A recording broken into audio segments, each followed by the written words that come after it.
નમસ્કાર મિત્રો, જય જોહાર, જય આદિવાસી। હું છું વિજયભાઈ અને વિજયભાઈ બ્લોગમાં તમારું હાર્દિક સ્વાગત છે। ફિલહાલ હું છું કચ્છની અંદર ને કચ્છની અંદર ભાગ રાખું છું। તો આજે તમને દેખાડીશ કે હું શું કામ કરવાનો છું। આંબા કટિંગ કરતા હતા આપણે કાલ ને આજે પણ આપણે આંબા જ કટિંગ કરવાના છે। અધૂરા રહી ગયા હતા તે આંબા કટિંગ કરીશું। ચલો દેખાડું છું તમને। તો દોસ્તો આપણે આંબાની અંદર તો આવી ગયા છે પણ ફૂલ તડકો તપે છે। જુઓ તમે, સવારમાં વરસાદ પડતેલો ને હમણાં જો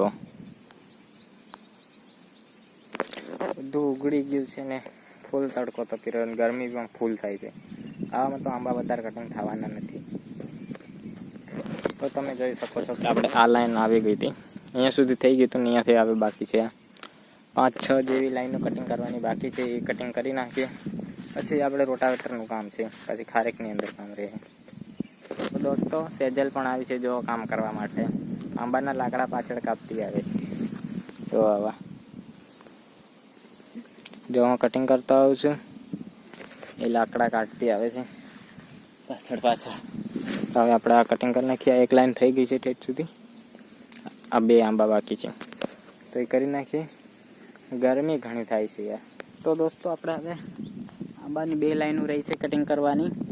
2 લાઈનો રહી છે આંબાની કટિંગ કરવાની ને હવે આપણે જાય ગાયનો ચરો કરવાનો। 5 વાગવા આવે છે, ખાણ પલાળવાનું। હજુ આ બધું કટિંગ થઈ ગઈ છે,